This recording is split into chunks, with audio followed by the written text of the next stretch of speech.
Hello, welcome to T's Weird Week. I'm T. Krulos. I'm Heidi Erickson. All right, Heidi, how are you? How was your weekend? I'm spectacular. I have all of my fingers and toes still. I don't have any new fingers or toes that I wasn't expecting. Everything's coming up Millhouse. Nice. How are you doing, T? Good. I had fun on Sunday. I went down to Kenosha, Wisconsin. Who doesn't love Um, Kenosha? yeah, I mean, there's a very cool little store there called Studio Moonfall, run by an artist, and he has original art and some books. So Sure. I just hung out there with some copies of my books. We had a little nacho cart, and the Oh, woman who owns this cart is awesome. I would love to have her at one of our events. But could we? she's the specialty Ah, nacho queen, what? and her cart is shaped like a little castle. Shut the fuck up. What? Okay, because you could be a queen of a lot of things. You could be queen of the rodeo. You could be queen of, like, I don't know, South Central New Jersey, but to be the queen of specialty nachos? How did Yeah, she get that? How special were her nachos? What kind of things did she have? they're great. She uses, all like natural ingredients, and she had a special bratwurst nacho, which is a Ooh, hit in Wisconsin, of course, and please put uh, it in my face. I love it. she had a gyro Um, nacho, all sorts of different stuff. Good um, stuff. the the best recipe for nachos I ever saw came from Australia. Because in Australia, they have a lot of kangaroos, and kangaroos are actually considered a pest species in Australia because they're Hmm. very big and they're very mean and they eat everything. Yeah. So the Australian government was like, okay, I have a solution. Hear me out. Just eat the kangaroos. So they started encouraging people to eat the kangaroos. And the way they did this was by posting a lot of recipes. Like, did you know you can make a tasty kangaroo pie? It is so good. And the kangaroo nachos, I'm not gonna lie, they kind of sounded all right. Also, you can keep kangaroos in the state of Wisconsin, so you should let the nacho queen know that there's a whole untapped kangaroo nacho market out there for her to Wow. tap. Yeah, it really was a food adventure in Kenosha because I also went to Frank's Diner, which is Yeah, this classic old school diner that's actually like in a former train car. It that's so has like cool. the lunch counter, and it's full of interesting characters that you can tell hang out there all the time, and the waitresses are real sassy, and it's great, classic. Oh, So I'll tell you a secret, T, is that all waitresses are sassy, just not sure. necessarily to your face. That's That is real life. I can verify it.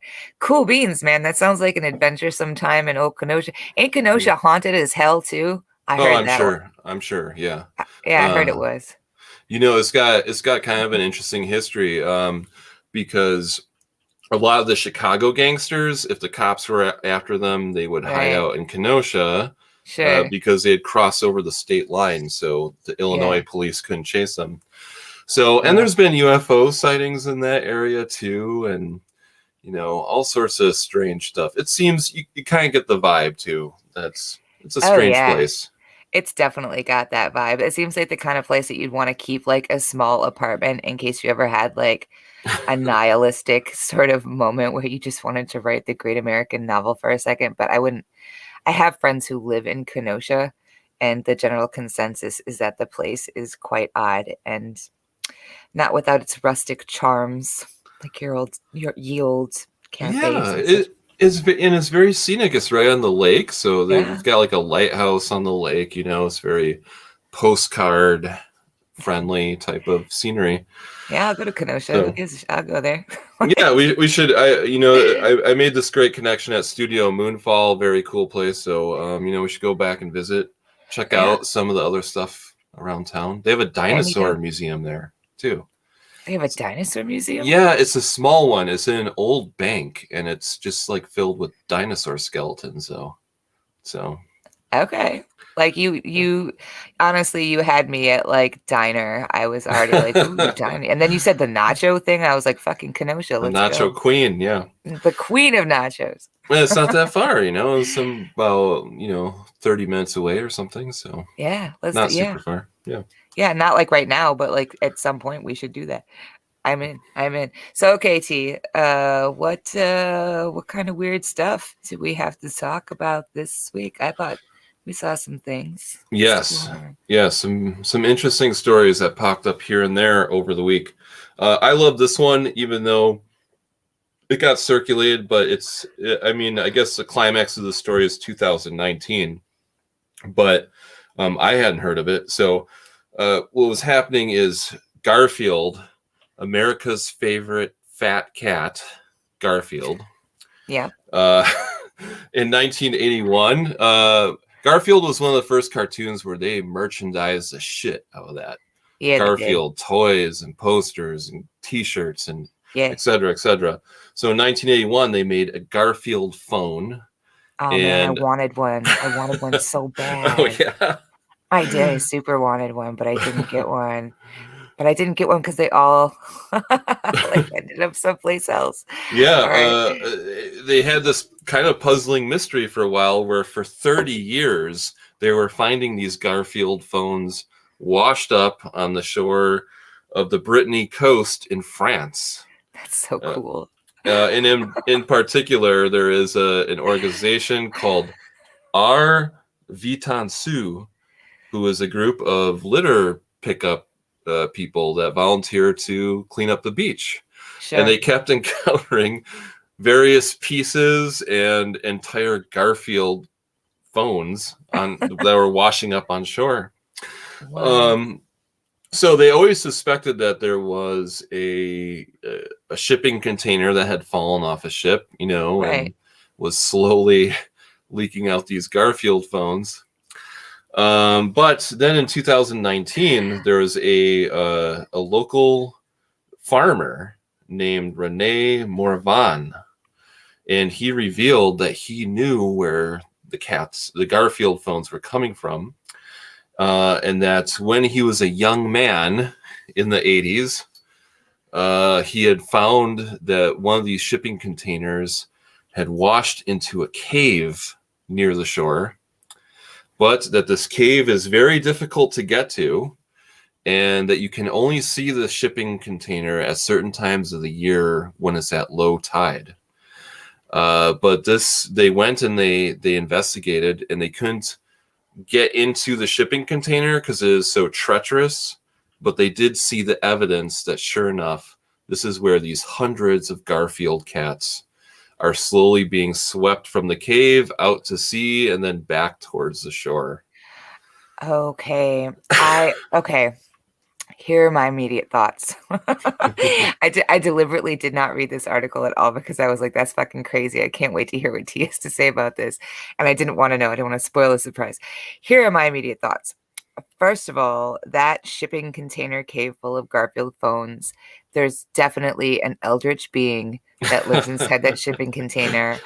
No doubt about it. Absolutely no, like some kind of weird Mothman-esque type thing. I think, or else like some kind of species of crab that has evolved to live just off of like the rotting plastic of the Garfield phones or something like that.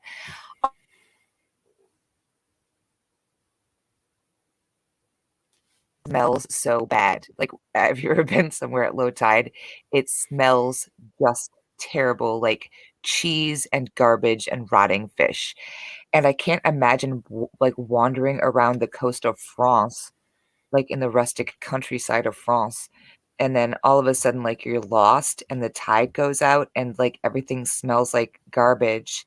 And you wander into a cave and everywhere are just these Garfield phones from the 1980s. I would automatically presume I was doing some like Stranger Things shit.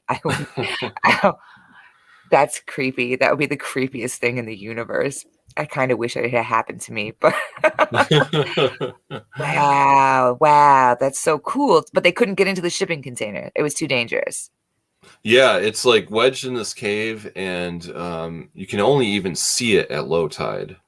You Dude, know, some adventurers got to go in there. yeah. Somebody with the heart, somebody with the skill, get a blowtorch. I want to know what's inside the shipping container.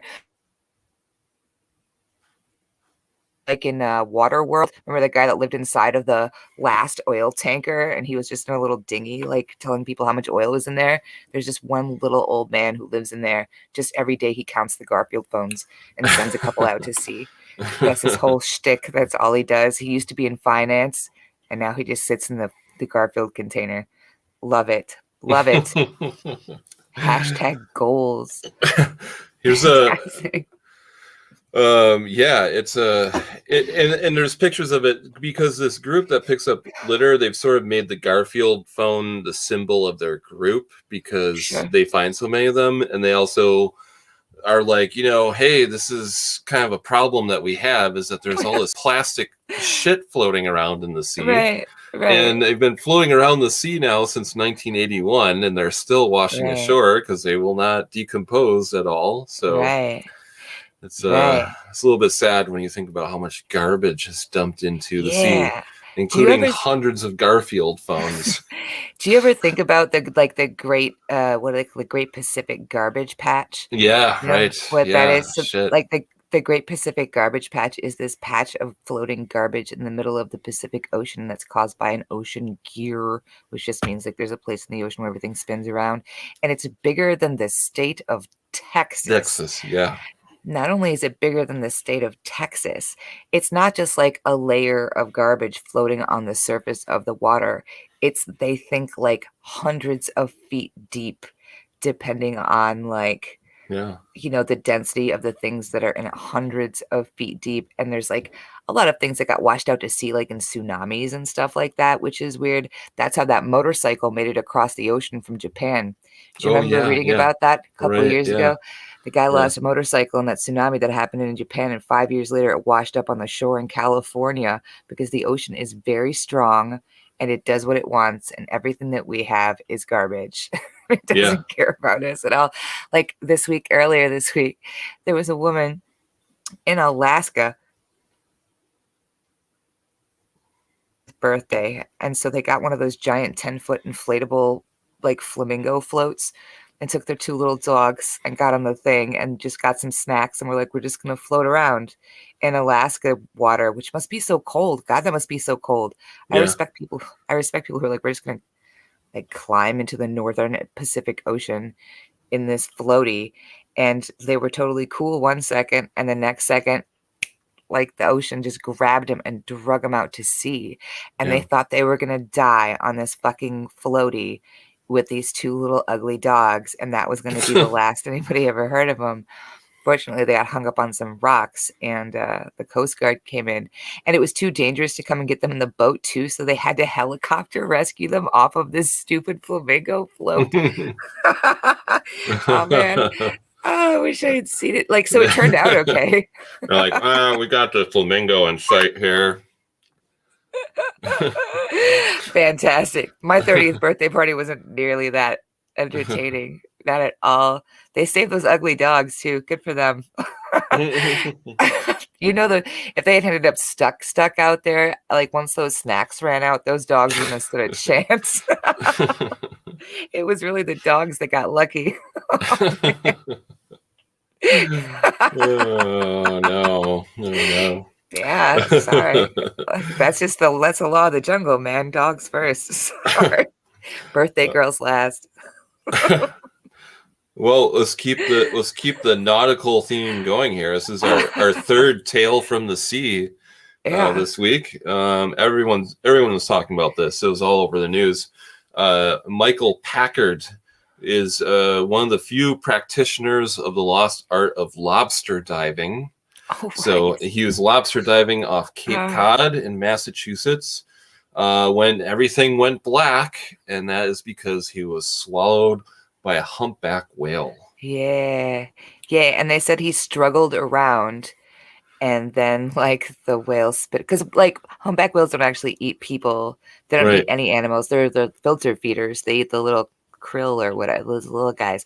And Yeah. the whale wasn't trying to eat him. The whale was just like gloop, and he just was Yeah. in the way, and Just that's what happened. just was mouth breathing and swallowed an entire human. I mean, mood. Totally. So who hasn't been there? I mean, I've been there. What I liked best about that story is that they said, okay, so he was kicking around and like, what the hell? Like, because he said he said he knew pretty much immediately what had happened. And he was like, shit, I just got swallowed by a whale. And he was like, okay, well, I'm dead. Like, I don't know how to fix this. Like, I'm not prepared for this eventuality. Although you would think you would be, because he's a professional lobster diver. Like, Yeah, been doing it a long time. Yeah. and there's big ass whales around there. Like, you'd think there would be like, like when you get onto an airplane and they tell you where the exits are, they're like, you are a lobster fisherman. In the event you was swallowed by a large ocean mammal, you should put your arms over your chest and kick with your, like, there should have been some kind of, I don't know. Anyway, he figured he was straight fucked, but he was like kicking around because it was all he had. That was his default plan. The whale swam up to the surface and spat him out, which his friend on the boat actually witnessed. Yeah. I wonder, Yeah. like, who was more traumatized at that moment? Like you got swallowed by a whale, that's a problem. But if you can't find your friend and then you look over and you see him flying out of a whale's mouth. Yeah. Shit, dude. But like, the whale didn't have to do that, was the point they were trying to make. The whale did not have to do that. The whale could have spit him out anywhere. The fact that the whale went up to the surface to spit him out suggested that the whale knew that it had swallowed a person and that was a mistake, and like took the time to go up to the surface so that he'd have a better chance of surviving, because whales have, especially humpback whales, have been studied exhibiting altruistic behavior towards humans. Like, they know what we are. Whales know. They're like, oh, that weird hairy seal is back, and like whatever. Like, okay, cool. So I thought that was sweet. That was real sweet of the whale to do it. I wonder if it was Gracie. Remember Gracie from Star Trek 3? Right. The voyage home. The voyage somewhere. Yeah, yeah. Oh, I like that. I like it because it ties into the time travel thing, which is also a topic that keeps coming up over and over and over again. And a friend of mine who was telling me how he wanted to be able to travel back in time and cause mischief. And I said that they should talk to you on account of that was something you was looking into.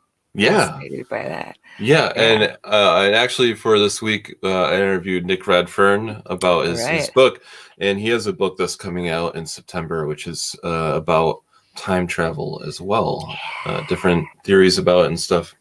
I want to mention one more thing about this lobster diver, Michael Packard. He is one of these people. It's a certain type of person, and he's just got this insane luck, I guess is how I would say it. 10 years ago, he says he also survived a plane crash in Costa Rica that killed 3 people. Oh, wow. But he survived that plane crash. So that's crazy. He's been in a plane crash. He's been swallowed by a whale. Wow. And he's still alive. On one level, that's tremendously bad luck. But on another level, it's tremendously good luck. So I guess it was like that one. Remember that there was a nurse way back in the day, and she was on the Titanic when the Titanic sank, and it survived. But it turned out she had been on 2 other White Star Line ships that had also sunk, and she had survived them as well. So she stopped. She retired because no one wanted her to be on board because they thought she was bad luck. It's like, was she though? Because she survived. So I guess was her luck that bad? Ooh, I have another ocean story, and it's Pride Month themed, which I love very much. Happy Pride Month, everyone. Nice. Okay, this one is about a micronation. I actually stumbled on this because I was looking into micronations because we was talking about it. So apparently there is a tiny chain of islands in the Coral Sea off the coast of Australia that is known as, hold on, make sure I get this right. It's known as the Gay and Lesbian Kingdom of the Coral Sea Islands. Yes, indeed. So actually, this nation no longer exists. It only existed for a short period of time. But what had happened was they were doing Pride in Australia in 2004. And they were getting ready to pass a law in Australia that said not only was there no gay marriage in Australia, but any people from Australia who went and got gay married In another country, when they came home, their but like their marriage would not be recognized. So as a result, these kids got together and they're like, okay, cool. They looked up this old weird maritime law, and this old weird maritime law said that uh, anything that's taken from you, you should be able to give back. It's called the law of unjust enrichment. If something is unjustly taken, compensation must be made, which is a reference to international and maritime law, which states that oppressed peoples of overseas territories have the right to self-government and self-determination. So they declared territorial compensation and established a gay nation on this little chain of islands, and said, essentially, like, if you're a gay or lesbian person, anyone, anywhere in the world, you're automatically a citizen of the gay and lesbian kingdom. That's a thing that you have, and you have the rights, all the rights provided to you Therein, yeah. therein. That's a whole thing. This nation is huge, but most of it is underwater. At the time they claimed it, it was completely uninhabited. There's only one island you can even really walk on. There was nothing on it. There is now a post office and a campsite. It is the capital of the gay and lesbian kingdom, and it is called Heaven. It's named after a famous gay club in London, and that's the capital of the place. They originally had this dude. I love this person so much. I want to be his friend. Dale Parker Anderson. He originally was declared the administrator of this place, or the prime minister or whatever. But then they found out that Dale could get charged for treason for taking over this territory unless he declared himself emperor, in which case it would be like a situation where if you are de facto prince, like Australia couldn't do anything about it if you were making a claim to your sovereignty. So he was like, cool, I am a descendant of Edward the Second, and I am the emperor of the gay and lesbian kingdom of the Coral Sea. Yar.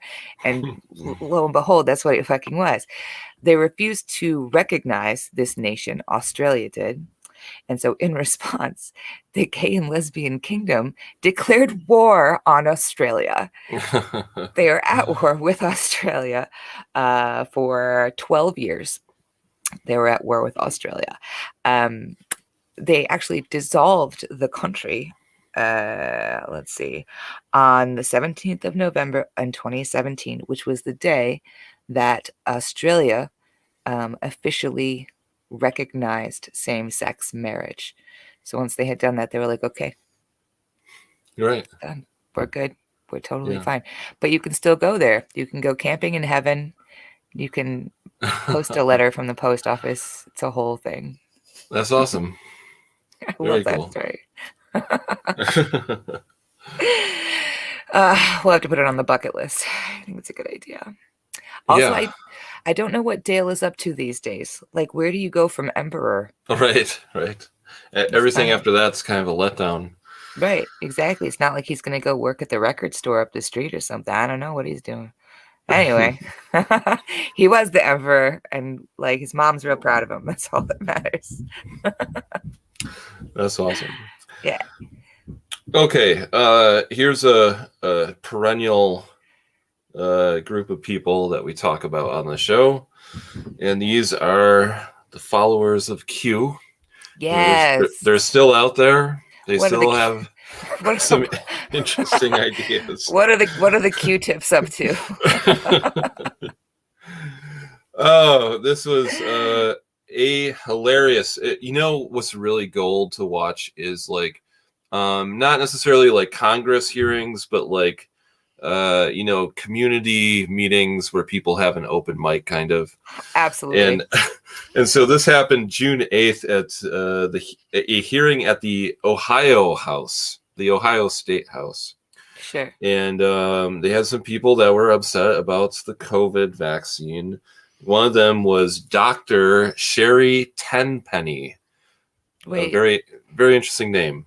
The doctor. I can't get over how many like Yeah, registered medical professionals are like, don't get the vaccine. right. This is why, I think that you should follow the advice of a doctor. However, you have the right to know what their credentials are because some of them are more qualified Yeah. than others. Especially if they're like, my name is Dr. Tenpenny. Step right into my tent and try this new concoction. It's exactly what I was I thinking. call tonic of fantastic. You'll live forever. Yeah.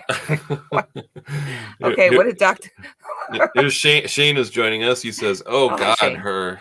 Yep, Oh, yep, her." do you know Dr. Tenpenny? Is this your podiatrist, Shane? Who is this person? I Dr. Tenpenny. right. That's exactly what I was thinking. I was like, "Is this a classic name for a snake oil Right. salesman or I what?" feel like a vaudevillian character, like the name of a nefarious villain in a vaudevillian act would have been Dr. Tenpenny. What Well, what and it sounds like it too because she got the mic at the Ohio House, Okay. and here's what she said. She said, "Vaccines make people quote magnetized. They can put a key on their forehead; it sticks. They can put spoons and forks all over them, and they stick." And then, she went on to talk about some conspiracy about how COVID was also linked to 5G, so you can be monitored. And at the same meeting, this was pretty hilarious. Another angry woman got up and wanted to demonstrate that the vaccine had made her magnetized. So she took a key and she stuck it here on her skin, and it stuck there. Although I'm going to tell you the magic behind that, it was boob sweat. I'm pretty Yeah. sure. Yeah. And then she took, then she took the key and tried to stick it to her face, and it didn't work. It would not magnetize to her face. So she disproved her own theory. Okay. Well, shockingly, if you give people enough rope, they will ultimately hang themselves. I have been vaccinated for some time now and have not noticed any sort of magnetic effects whatsoever. It has neither increased nor decreased my reception, as far as Yeah. I can tell. Way too much. She's I don't know. I'm sure there's a lot of issues. Like they did have to hurry up and figure out this vaccine. I'm sure it's not perfect. I'm sure I don't trust the government telling me when I need to take things and put them in my body either, but you have to consider the alternative, which is drowning in your own lungs in a hospital. Yeah. Like that's horrible. Do you really want to put your family through that? Just get the fucking vaccine. Just like that's me. That's my person. I'm not going to hold you down and make you do it, but I am going to judge you really hard. I'm judging all of you really hard right now. You can quote me on that. It's totally fine. I don't even care. Don't even care. It's my opinion. And you can tell Dr. Tenpenny I said so. You wacky bitch. Okay. I was like, I wish it made me magnetized, That'd be cool. I wish it would magnetize my bangs because I kind of have a splitting problem there. Okay. And I remember we were talking last season a lot about how it's very easy to believe conspiracy theories. Shane, you don't get a 5G arm. We're trying to tell you that's not real. You're not gonna just wrap your head in tinfoil like a regular weirdo. Shane says, I'm still waiting for my 5G arm to grow out of my head. It's not gonna happen. Don't listen to Dr. Tenpenny. It's easy to believe conspiracy theories because in truth, so many powerful people have done so many weird, fucked up things, and we find out about them 100 years later, and we're like, oh, wow, really? That's so much worse than I even imagined. That when you hear things like the government's trying to put 5G into your brain, you're gonna have keys sticking all over you. It's really difficult to be like, oh, whatever, Dr. Tenpenny, because the government has done super fucked up things. And there's a little part of you in your head that imagines a classroom in a Jetsons type future where they're teaching. Sure.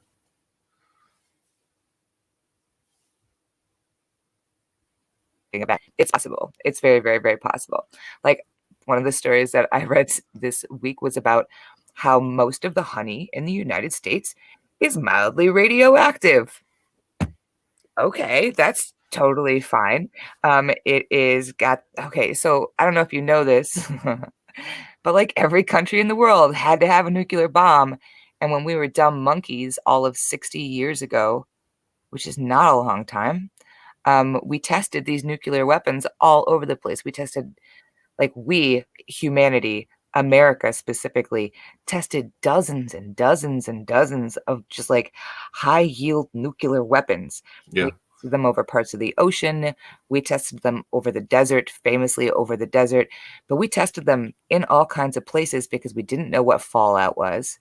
We had no idea that the poison was going to spread in the atmosphere, or how long that was going to last, or how long the ground was going to be poisoned underneath. Like, we didn't know, which is why it's illegal to test nuclear that, because we know what that can do. We didn't at the time. Now, let me make sure I pronounce this correctly. There's a chemical that is produced as a result of a nuclear situation. Nuclear situation. Band name. Called it. You can't have it. That really closely resembles potassium. And potassium is a chemical that plants need to survive. Like, that's a thing that they very much need. It's called radiocesium. Radiocesium? Right. Radiocesium has a nuclear half-life of 60 years. Yeah. So now, or I'm sorry, 30 years. So now, 60 years on, the honey that we're eating that was absorbed by the plants, the bees go in, they get the nectar, and then they take it the same way people take sap from trees and make syrup. They and essentially they condense it, they concentrate it until it's this thick stuff. And so there's a lot of this radiocesium in honey. Now, today, because the half-life of that radiocesium is expired, they say safe to eat, as long as you're not eating like 1 billion pounds of it. Right.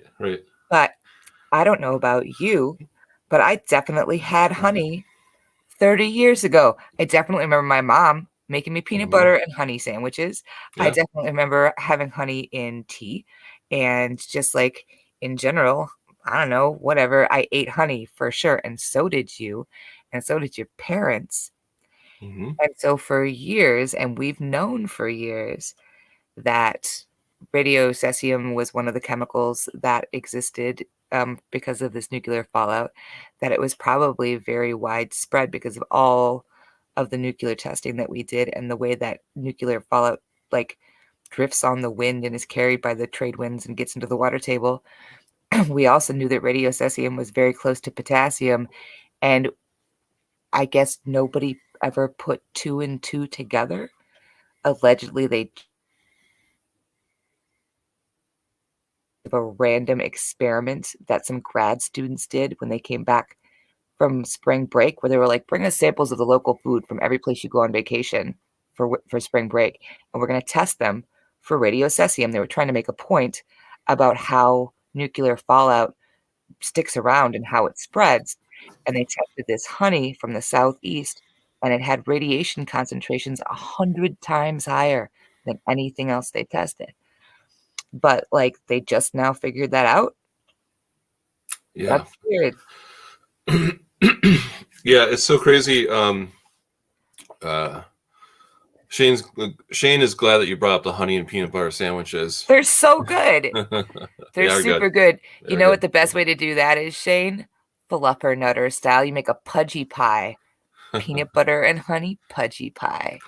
That's the business. Yeah, I remember when I was in high school, we watched like I don't know, it was like a film documentary, and it showed them testing nukes at Bikini Atoll.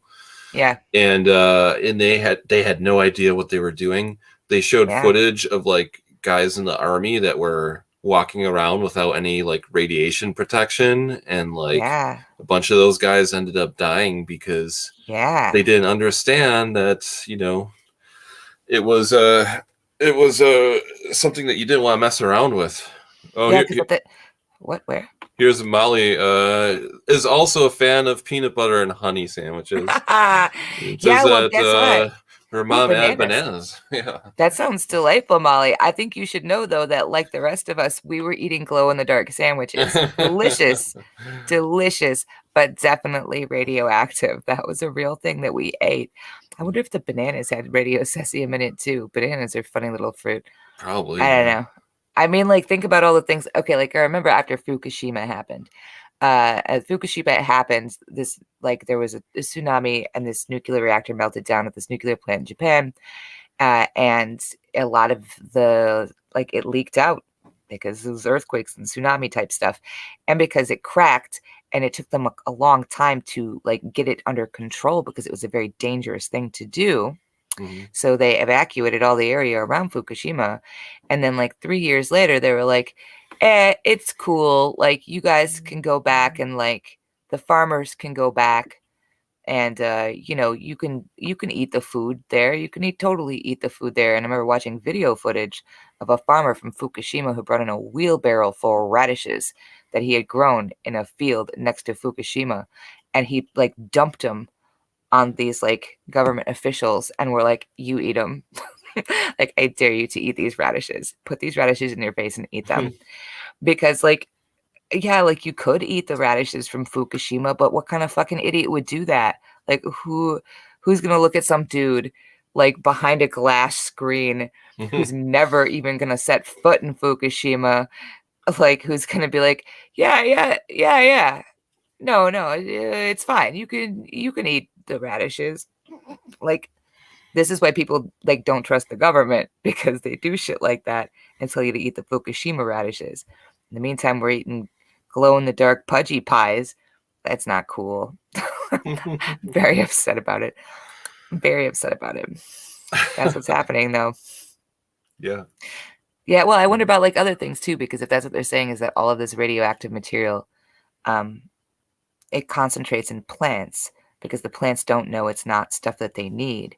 Yeah. Think of all the other things that we eat that come from plants that Everything. concentrate that. Roundabout way. Yeah.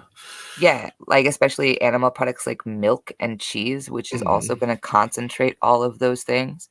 Are we eating radioactive cheese? If I'm going to eat radioactive cheese, I want to do it on purpose. I don't want to do it accidentally. Also, I definitely want weird radioactive cheese powers. I don't just want the canker. That's bullshit. Ugh, so unfair. God. Shane's bringing up it's like mercury issue Right. with fish. Same thing. Yeah, totally. Or like all the pesticides and stuff that like go up the food chain too. That's weird.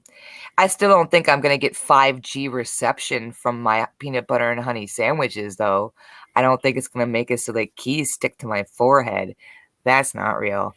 Also, would that be the worst thing in the world if you became magnetic suddenly? How's that really gonna affect your day-to-day life? Like I said, I think it'd be cool. Actually, Yeah. be magnetic. Okay. I got one more topic. You have anything left? No, I think that's all the things I wanted to talk about today. Okay. So here's what I got. Here's how this happened. I very easily fall down Google rabbit holes, which It's fun. shouldn't be surprising. So I noticed that there is a new one of these Conjuring movies out. The Conjuring 3, The Devil Made Me Do It. Right. And I saw something online that was like, new Conjuring movie based on a true story. And I was like, is it though? So I was trying to find my friends over at Deep Cuts do a really fun podcast. And I know that they did an episode on the Warrens. So I was trying to find that. But instead, I went down a path and discovered a 1992 episode of Sally Jesse Raphael that features the Warrens on it. And I wrote a column about it last week because it is just hog wild. Yeah. Not just because the Warrens are on it. I mean, that certainly helps. But it was filmed right in the heat of that era of like Geraldo, the Jenny Jones show, all these different talk shows. And they were trying to be competitive with each other by being as batshit crazy as they could be. Right. And this is like the pinnacle of that because as guests they have not just the Warrens but the Snedeker family, from Connecticut, and their story was actually turned into a movie before all these Conjuring movies came out. It was called The Sure. Haunting in Connecticut. And it's, supposed to be based on a true story about how they moved into a funeral home, and then all these terrifying things happened. So this show is just wild. It has some really wild 90s fashion in it. It has the Snedeker family. It has the Warrens. But here's something else interesting that I found while I was in this Google rabbit hole, was that I found that case was turned into a book by the Warners. Their names are on it, but like all of their books, they actually hired a horror writer to write the manuscript because they didn't know how to write, and they thought a horror writer would give it that pizzazz that it needed. But this horror writer went on to regret writing this book quite a bit. And so he's given some interviews about it, and I'm just going to read this short quote that I quoted in my column, which I think really explains a lot. He says that he started working on the book, and he was interviewing this family that had all these claims, but he was finding that they weren't lining up. So he says, when I found that the Snedekers couldn't keep their individual stories straight, I went to Ed Warren and explained the problem. They're crazy, he said. All the people who come to us are crazy. That's why they come to us. Just use what you can and make up the rest. You write scary books, right? Well, make it up and make it scary. That's why we hired you. So these are really some more Dr. Tenpenny style, performers, I think. They tell a good story. Yeah. I'll give them that. They're very entertaining storytellers. They, of course, investigated the Amityville horror. There were some of the investigators there. Annabelle, that's one of their stories. Of course, all the Conjuring movie stories are all based on their work. What I think is really funny about, and I enjoy the Conjuring movies. I think they're fun. Yeah, they're good. They're good movies. They're fun to watch, and I like these two fictional characters of Ed and Lorraine Warren. And like I would like to say, in case our friends watching at home are not aware, I absolutely 100% believe in ghosts. You couldn't convince me that ghosts don't exist. There's no possible way you could do it. I'm even willing to believe that ghosts sexually, like, trigger warning, can sexually assault people and sodomize them. Sure. Why not? They can physically affect the world. Why not? Why would that not be a thing? Sure. Absolutely 110%. I don't believe the Warrens, because the Warrens were, and this is true, horrible people. Outside of the fact that they were obvious con artists. Everybody knew they were con artists. They really took advantage of people who were going through really awful things. The Snedeker family moved to that funeral home. If I'm not mistaken, they moved there because their son was suffering from cancer. Yes. And they wanted to be closer to his cancer treatment center. And while he was there, he lived in the basement of this funeral home while he was getting treatment for cancer. And as a young child, as a teenager, was didn't know if he was going to live or die. His mom took care of him most of the time, and she was going through a tremendous amount of stress. And this kid ended up in a really dark place as a result of it, because no shit. Yeah. And the whole family, I don't necessarily think that the Snedekers were lying. I think that they went through a really scary, awful thing. And that kid had cancer and also schizophrenia, because he was diagnosed with schizophrenia. They gave him medication. He stopped hearing voices and seeing things. And it was just a real hard, rough thing. And then the Warrens showed up and were like, yep. Demon business. Demons up in this bitch. That was exactly what happened. And they knew, Ed Warren knew. He knew that they were just not right because some shit had gone on with them, and he completely took advantage of them. Also, there was the whole thing with the girl that they kept and told people was their nanny, except she super wasn't. Oh, right. Remember that shit? Yes. That's why I was trying to find the Deep Cuts episode, because they talk quite a bit about that incident where he was having a sexual relation with a woman that they kept in an apartment above their house. She wasn't a You woman know, though. She was a I was a teen, minor. right? She was a minor when the She relationship was started. a That's right. Yeah, teenager, and yeah, like it yeah, was not okay, and like they were just all yeah, kinds of wrong. And they like to tell people all the time that like it was about the church and they were going to get rid of all the demons up in their business because they were like the church believed in them and worked with them. The Catholic Church didn't have shit to do with Ed and Lorraine Warren. They didn't want nothing to do yeah. with those two. They said, yeah, they never, like, people look for someone to validate that fact, and nobody could. Yeah. So Yeah.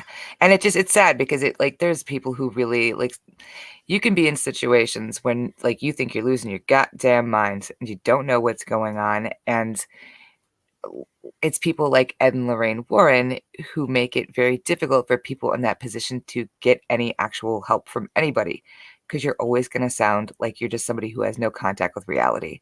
And like that's not yeah, okay. and this Also, this author that wrote the book, he did say, that he believed that the family needed help, but the Warrens weren't the one who were going to be able to give that to them. no. And he says, part of his job was to interview them, and they wouldn't let him talk to the son, where a lot of these events revolved around. They wouldn't let him talk to him. Finally, they agreed to let him talk to him on the phone. So he starts interviewing the son, and he says, "Hey, I was on some medication and they switched me, or I stopped taking that medication, and all of the terrifying shit stopped." And Right. that's when his mom like hung up the phone and was like, "All right, you're done with that interview. Just ignore that." Right. Because Right. his family, I think, unfortunately, like the Warrens, got these dollar signs in their eyes, and Yeah. they're like, "We can sell the story. It's a good, scary story." I think also too though, I mean, it's entirely possible. It's also entirely possible that this family was dealing with this completely uncontrollable thing. They had this kid who had cancer and also had really serious emotional and mental problems as a result or in conjunction with that. And all of a sudden there was this thing that they could do something about. There was this thing that they could fight. Yeah, There was this thing that was evil and they were good and they could fight the evil with good. When somebody gets cancer, it's just cancer. It just seems so arbitrary and awful and terrible. But when you have a demon, you can call the fucking Warrens and they'll come over there with a yeah, big crucifix and like they're gonna right, beat right, those demons out. So like you get committed to this delusion because it makes you feel like you have some fucking control over your life and like there's some kind of meaning in the universe when you felt like there hasn't been for a super long time. So like I feel bad for those folks. I really, really do. I don't necessarily know about like the family that took over the Amityville house.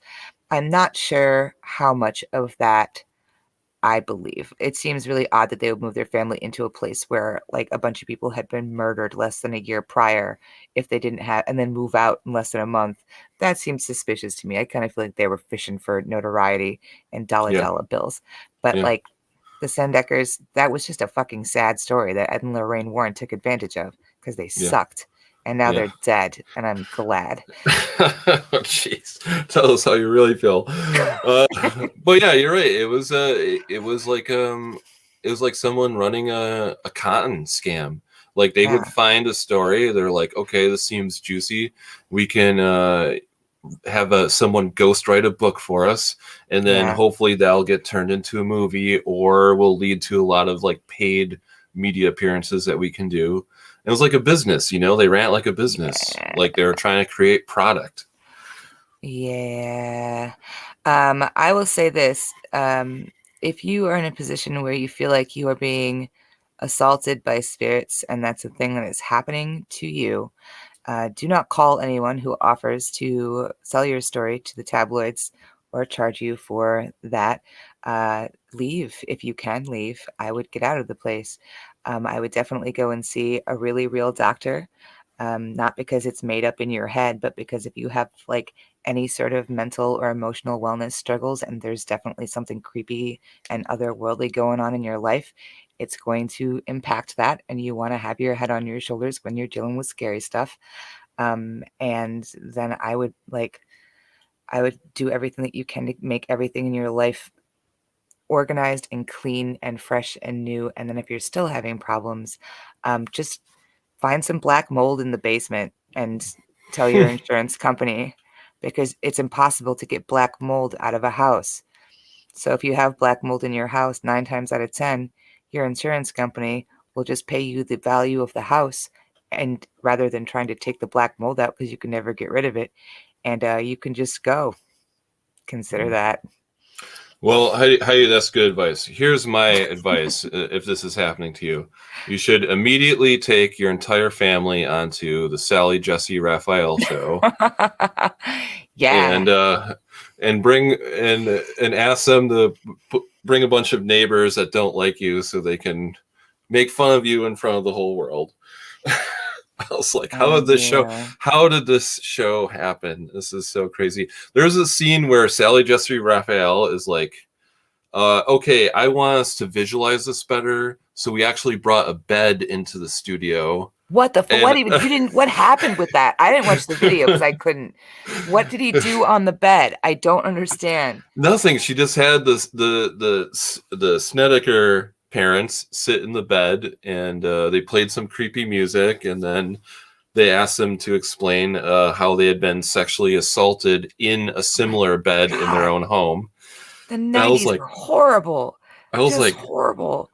I was like, let's remember that in the early 90s, people were still ripping a lot of cocaine. So I'm pretty sure Sally's show producers were like, it'd be a great idea. Let's get an actual bed into the studio and then have them get into it.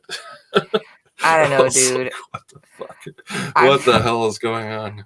I mean, I've seen and heard people do some pretty weird stuff riding the white lightning. Never once has anybody been like, you know what we should do? Listen. I got an idea. You got a bed? Have you ever been sodomized by a ghost? Are you with me? Like, that's never happened. Not even at 4 o'clock in the morning. Not even once, T. Kind of think it was all that radioactive honey probably got to them. Jesus Christ. If people want to read this column, by the way, go to my website, tcrulos.com. My post includes the entire full-length video of that episode of Sally Jesse Raphael. It is unlike anything that you've seen before. Truly. Do we want to let I would think we're out of time. I wanted to talk about the UFO festival. Well, we got a little bit of time on that. We are going to go to an awesome UFO Days festival next month in July. Yeah. So we'll talk about that in a future episode. We'll give you some more details on what that's all about. And you can join us. Meet us there. Yeah, absolutely. Please come. That'll be great. We'll have a brat. We'll look for flying saucers. It'll be dreamy. All right. Well, we're going to call it for this week then. And we'll see you all later. Bye, everybody.